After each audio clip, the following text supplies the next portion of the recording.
नाज़रीन आदाब।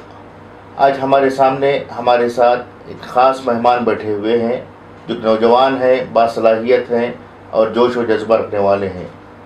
मुख्तसर से सियासी खिदमत के दौरान इन्होंने काफ़ी नाम कमाया है, अपनी अलग पहचान बनाई है और एक नौजवान उभरते हुए लीडर के तौर पर हमारे सामने मौजूद हैं। जनाब आसिफ मसूद साहब, जो पिछली हुकूमत में नामिनेट कॉरपोरेटर के तौर पर इन्होंने महज 2 सालों के मुख्तसर से अरसे में काफ़ी तरक्याती काम अंजाम दिए, जिसकी बदौलत कौम व मिलत को बहुत बड़ा फ़ायदा पहुंचा है। वो अब दोबारा अपनी सियासी तजुर्बे को आगे बढ़ाना चाहते हैं, सियासी तजुर्बों को आगे ले जाना चाहते हैं। इस सिलसिले में हम उनसे गुफ्तगू करेंगे। आसिफ मसूद साहब, आपका इस्तकबाल है हमारे स्टूडियो में कि आप तशरीफ़ लाए। अब हमारे नाज़रीन को आप अपने खिदमत के ताल्लुक़ से चंद मालूमात फराहम करें। पहले तो मैं आपका शुक्रिया अदा करता हूं कि मुझे आपने यहाँ बुलाया और मैं सारे नाज़रीन को सलाम करता हूं। आसिफ मसूद साहब, आपके सियासी तजुर्बे की इब्तिदा कैसे हुई, इसका मुख्तसर सा तारुफ दीजिए। 1997 में एज ए सेक्रेटरी कांग्रेस को ज्वाइन किया, फिर आगे यूथ कांग्रेस का वाइस प्रेसिडेंट बना, फिर आगे आप जानते हैं पिछली हुकूमत में मैं नॉमिनेटेड कॉरपोरेटर बना। नॉमिनेटेड कॉरपोरेटर जब बना, मुझे एक सोच आई कि नॉमिनेटेड कॉरपोरेटर को कोई एरिया की मियाद नहीं रहती, सारे शिमोगा में कहीं भी काम कर सकता हूँ। तब जाकर सोचा कि क्या मैं रास्ते नाले इसमें जो मुझे फंड्स मिलते हैं कि इसमें डाल दूँ या अपने कौमी मिली चीज़ों को हमारे कौम के फलाह बहबूदी की जगह में डालूँ। तब मुझे एक बहुत सीरियस सी सोच आई कि हमारे कब्रिस्तानें वीरान पड़े हुए थे, जिसकी बाउंड्रियाँ नहीं थी, जो बाउंड्रियाँ फिक्स्ड नहीं थी और उसकी हिफाजत नहीं हो रही थी। जब मैं जाकर अलहरीम लेआउट में 4.5 एकड़ का जो कब्रिस्तान की जगह है, जहाँ पर येडियुरप्पा जी की जगह भी बाजू लगी हुई है और बहुत सारे गैर मुसलमानों की जगह भी आजू बाजू में है, तो उसकी हिफाजत के लिए पहला काम मैं 4.5 एकड़ के कंपाउंड को अंजाम दिया। फिर आगे चलकर और एक कब्रिस्तान मेरे नज़र में आया, जहाँ पर खबरें रास्ते के बाजू में रास्ते से जाते हुए खबरें दिखा करती थी, कोई भी कुत्ते बिल्लियाँ सभी उसमें जाया करते थे। फिर आगे मैं वो कहाँ पर मदारी पाले में कब्रिस्तान का 2 तरफ का कंपाउंड की ज़रूरत थी, उसे तामीर करा गया। फिर आगे चलकर मुझे जेपी नगर की मस्जिद में रास्ता चाहिए था, उसका काम कराया। फिर आगे चलकर मैं अपने सिद्दीकिया मस्जिद का रोड जहाँ मेहदी नगर में है, वहाँ भी रास्ता नहीं था। जहाँ जहाँ मस्जिदों के रास्ते नहीं थे, वहाँ के रास्ते करने की कोशिश मैंने की। फिर आगे चलकर मुझे अपने जो हमारे शिमोगा की शान है, हमारा औलिया अल्लाह का दरगाह है, वहाँ पर शाह अलीम दीवान दरगाह, वहाँ पर हाईमास की ज़रूरत थी, उसे मैंने पूरा किया।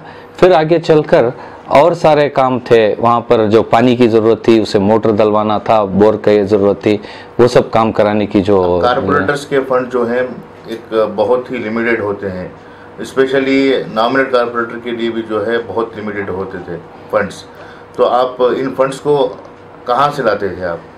ये लिमिटेड फंड्स का क्या रहता है, हम अगर सोचें तो कोई 10 लाख 20 लाख 30 लाख सिर्फ इतना फंड रहता है। अगर हमें डेप्थ के अंदर जाए तो उसके अंदर बहुत सारे ग्रांट्स रहते हैं, जैसे कि एसएफसी ग्रांट्स रहते हैं और अगर उसके साथ साथ जनरल ग्रांट्स रहते हैं और 24% के ग्रांट्स रहते हैं, 7.25 के ग्रांट्स रहते हैं। ये सारे ग्रांट्स को अगर हम ढूंढते हुए जाएंगे, और पीडब्ल्यूडी के अंदर भी ग्रांट्स रहते हैं, इसे हमें ढूंढते अगर जाएंगे तो बहुत सारे ग्रांट्स मिलते हैं, उसे लाकर हमें कौम और अपनी गांव के बहबूदी के लिए डालना पड़ता है। अब आपके साथ में दूसरे भी एक कारपोरेटर थे, तो क्या नॉमिनेट कारपोरेटर्स थे, क्या आपने उनसे ज़्यादा काम किया है? क्या आप अपने काम से मुतमईन हैं, सेटिस्फाई हैं? नहीं, मैं दूसरों के साथ कंपेयर करना नहीं चाहता, मैं इतना काम किया हूँ, बाकी वो क्या काम किए आप खुद पूछेंगे तो पता चलेगा। शायद वो भी अपनी कोशिश किए होंगे। जी, अब नॉमिनेट कॉर्पोरेटर के बाद में इलेक्टेड कॉर्पोरेटर बनने के लिए आपके दिल में कैसे ख्याल आया? जब वो मौका मिला तो इलेक्टेड कॉर्पोरेटर भी होना ज़रूरी है। हमेशा नॉमिनेटेड कॉर्पोरेटर रहकर हमारे अंदर पूरे काम नहीं कर सकते, उसकी बहुत छोटी सी मियाद होती है और उसमें बहुत सारे काम रहते हैं। जैसे कि अब हमारे मोहल्ले की बात ले लीजिए, वहाँ पर एक उर्दू स्कूल थी है, उसमें क्या है सिर्फ 40 बच्चे हुआ करते थे। वहाँ 40 बच्चे किस लिए थे? वहाँ की जो फैसिलिटी थी, कुछ भी फैसिलिटी का नाम व निशान नहीं था। जब पेपर में डाला करते थे, टीवी में आया करता था कि स्कूल नहीं है, तालाब है। आज वहाँ पर कहाँ से ग्रांट्स लाना था? एमएलए ग्रांट्स रहते हैं, एमएलए ग्रांट्स को लेकर आकर वहाँ पर आज 120 बच्चे पढ़ते हैं। 120 बच्चे पढ़कर वो स्कूल बंद होने की हालत थी, आज शिमोगा की उर्दू स्कूलों में सबसे बेहतरीन स्कूल बन गई। इसे सोचना पड़ता है। अगर सोचेंगे तो ऐसे और भी सारे स्कूल्स को, हमारे जो उर्दू स्कूल्स हैं जहाँ पर हमारी मादरी ज़ुबान उर्दू बढ़ाने की हमारे ऊपर जिम्मेदारी है, इसे बढ़ाने की हमें कोशिश भी करना है। इसके ऐसे बहुत सारे काम हम कर सकते हैं।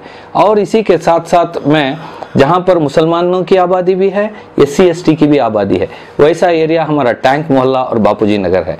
वहाँ पर हमने क्या सोचा, PWD के अंदर सिर्फ SC ST के कम से कम 30% लोग रहते हैं, तो वो ग्रांट्स लाकर यूज़ कर सकते हैं।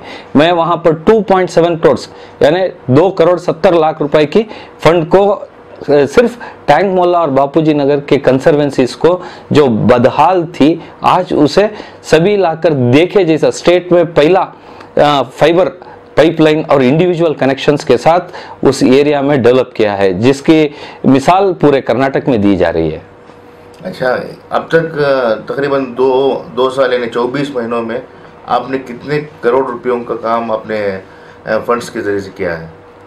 ऐसे तो कॉरपोरेशन से मुझे ज़्यादा नहीं मिला, कहीं 1 करोड़ 1.25 करोड़ के भी नज़दीक मिला है।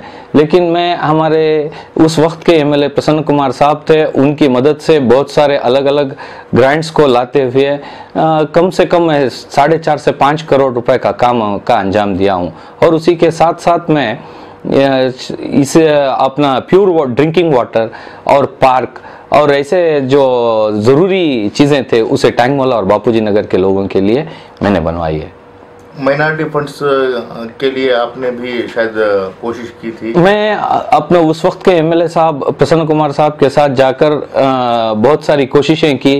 अपने उस वक्त के वज़ीर आज़म वज़ीर थे हमारे तनवीर सेठ साहब, उनके पास जाकर हमने भी बहुत सारी मांगे रखी, जिसमें हमारी मांगों में से शादी महल की ग्रांट्स के लिए मांग रखी थी, उसमें उन्होंने दिया भी है और 3 जगह के शादी महलों के लिए उन्होंने अप्रूव किया है। उसमें हमारी और हमारे और सारे कारपोरेटर्स की भी बहुत ज़्यादा मदद के साथ वो इंशाल्लाह वो बहुत जल्दी मुकम्मल भी हो जाएगी। माइनॉरिटी फंड्स यानी 20 करोड़ जो है हर वार्ड को देने के लिए तय किया था, शायद आपने ही है, आपके साथ में कुछ एक वफद 20 करोड़ नहीं है, पूरे शिमोगा के लिए, एक सिटी के लिए 2 करोड़ रुपए का है। अच्छा। 2 करोड़ रुपए का ग्रांट्स आना है, उसको पार्ट बाई पार्ट 50-50 लाख के हिसाब से 3 शादी महलों में और अपने मोहल्ले के एरियाज में डेवलप करने के लिए सैंक्शन किए थे हमारे वजीर तनवीर सेठ साहब ने। अब जो जिस वार्ड में आप इलेक्शन के लिए खड़े होना चाह रहे हैं, वो वार्ड जो है लेडीज रिजर्वेशन है, तो उसके लिए क्या करेंगे आप? कश्मकश की में था, लेकिन आज जब ज़रूरत है, अगर आप ही कह रहे थे कि कौम व मिल्लत के काम करता हूँ, अगर ये कौम व मिल्लत के लिए मैंने काम अंजाम दिया है, शायद आगे मेरी बीवी भी इस काम में जुड़ेगी और पर्दे के साथ जुड़ेगी इंशाअल्लाह, ये सोचकर लाने की सोच रहा हूँ। क्या तालीम याफ्ता है वो, क्या इस काम को सही तरीके से अंजाम दे सकेंगे वो? हाँ, वो भी एक डिग्री होल्डर है और यहाँ की मादरी ज़ुबान भी आती है और यहाँ की लोकल लैंग्वेज कन्नड़ा में भी अच्छी खासी पकड़ है। आगे चलकर वो अच्छा काम करेगी इंशाअल्लाह, हम भी उसका साथ देंगे। जी, आपके वार्ड में आपके मुकामी लोगों का ताउन कैसा रहेगा आपका? इंशाअल्लाह मैं वहाँ पर ये सोचकर काम नहीं किया कि सिर्फ मुसलमानों में काम करो। जब इख्तिदार मिल जाती है तो अपने कौम का काम करना ज़रूरी है, उसको भी मैंने काम किया है और गैर मुसलमानों के भी अपने साथ लेकर काम किया है। इस मेरे अंदाज से वहाँ के लोगों की मोहब्बत मेरे साथ है। जैसे कि एक 9वीं क्लास है, वहाँ पर एक पलटकेरी उसका नाम है, वहाँ पर अगर जाएंगे 70 पर 2 घरें हैं, हर घर में गरीब से गरीब और एसी और मुसलमान मिक्स रहते हैं। वहाँ पर मैं जाऊँगा तो वो मुझे अपना बड़ा भाई समझते हैं। यही प्यार मुझे वहाँ का भरोसा दे रहा है कि इंशाअल्लाह इस इलेक्शन में बहुत मार्जिन से जीत मिलेगी। जी, आप हमारे स्टूडियो में आए, एक लंबी गुफ्तगू की, आपके बारे में बताया, आपके वार्ड के बारे में बताया, साथ ही साथ ये भी बताते चलें कि आपने क्या इलेक्शन में जीतने के बाद और क्या कुछ काम करना चाह रहे हैं। इंशाअल्लाह बहुत सारे काम बचे हैं। मैं ये नहीं कहता कि मैंने सारे काम मुकम्मल कर चुका हूँ, बहुत सारे काम बचे हैं। मैंने सिर्फ एक शुरुआत की है, एक कोशिश की है। आगे इंशाअल्लाह अपने कौम व मिलत के भी बहुत सारे काम हैं और गांव के अपने वार्ड के भी बहुत सारे काम हैं। जो बुनियादी चीज़ें हैं, ज़रूरियाती चीज़ें हैं, उसे पूरी करना हमारा फ़र्ज़ है। इंशाअल्लाह मैं पूरी ईमानदारी से कोशिश करूँगा। जी, शुक्रिया आसिफ मसूद साहब, आप हमारे स्टूडियो में आए। हमारी दुआ है कि आप अपने इरादों में कामयाब हो और कौम व मिलत की खिदमत करें इंशाअल्लाह। आमीन। शुक्रिया। आसिफ भैया यहाँ टैंग मोहल्ला के कॉरपोरेटर होते थे। हमें चाहती हैं कि उन्होंने इस बार और कॉरपोरेट में आए करके, क्यों बोले तो वो बच्चों के साथ बच्चों की तरह बिहेवियर करते थे और बड़ों के साथ बड़ों की तरह बिहेवियर करते थे। उन्होंने बहुत सारे अच्छे काम भी करे, जैसे कि स्कूल और रास्ते और सब कुछ वगैरह वगैरह। ಆಸಿಫ್ ಮಸೀದ್ ಅನ್ನೋರು ನಮ್ಮ ಏರಿಯಾದ ಕಾರ್ಪೊರೇಟ್ ಆಗಿದ್ದರು. ಅವರು ಜನಪ್ರತಿನಿಧಿ ಜೊತೆ ಹೊಂದ್ಕೊಂಡು ಪ್ರತಿಯೊಂದು ಕರೆ ಮಾಡಿದ್ರು ಸಹ ಸ್ವತಃ ಅವರೇ ಬಂದು ಭಾಗವಹಿಸಿ ನಮ್ಮೆಲ್ಲರದು ಕುಂದು ಕೊರತೆಗಳನ್ನೆಲ್ಲ ಭಾಗವಹಿಸಿ ತಮ್ಮ ಈಡೇರಿಸ್ತಾರೆ. ಒಂದು ಬೀದಿ ದೀಪ ಆಗಿರ್ಬೋದು ಅಥವಾ ವಿಧವಾ ವೇತನ ಇರ್ಬೋದು, ಪೆನ್ಷನ್ ಇರ್ಬೋದು, ಎಲ್ಲರಿಗೂ ಮನೆ ತೆರಳಿ ಅವರು ಸ್ವತಃ ಕೇಳ್ಕೊಂಡು ಎಲ್ಲ ಕಾರ್ಯ ಮಾಡ್ತಾರೆ. ಅವರು ಅಂಥ ಪ್ರತಿನಿಧಿಗಳು ನಾವು ಕಳ್ಕೊಳ್ಳೋಕೆ ಇಷ್ಟಪಡಲ್ಲ.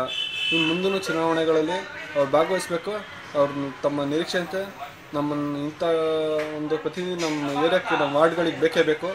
ಅವರು ತಮ್ಮೆಲ್ಲರದು ಕುಂದುಕೊರತೆಗಳನ್ನು ಭಾಗವಹಿಸ್ತಾರೆ. ಆಮೇಲೆ ಪ್ರತಿಯೊಂದು ಏನೇ ಇದ್ರೂ ಅವ್ರು ಸ್ವತಃ ಎಲ್ಲ ಜೊತೆ ಬೆರ್ತಿ ಒಂದು ಹೊಂದಾಣಿಕೆಯಿಂದ ಸ್ಪರ್ಧಿಸ್ತಾರೆ. ಹಾಗಾಗಿ ನಾವು ಇಂಥ ವ್ಯಕ್ತಿಗಳನ್ನು ಮುಂಬರೋ ಚುನಾವಣೆಗಳಲ್ಲಿ ನಾವು ನಿಲ್ಲಿಸ್ಬಿಟ್ಟು ಗೆಲ್ಲಿಸ್ಬೇಕಂತ ಪ್ರತಿಯೊಬ್ಬರದ್ದು ಆಸೆ ಆಗಿದೆ. ಅವರು ತಮ್ಮೆಲ್ಲ ಕೋರಿಕೆಯಂತೆ ಈ ಬಾರಿನೂ ಸಹ ನಾವು ಅವರಿಗೆ ಯಾವುದೇ ಕಾರಣಕ್ಕೂ ನಾವು ಗೆಲ್ಲಿಸ್ತೀವಿ ಅನ್ನೋದೊಂದು ಹಠ ಇದೆ.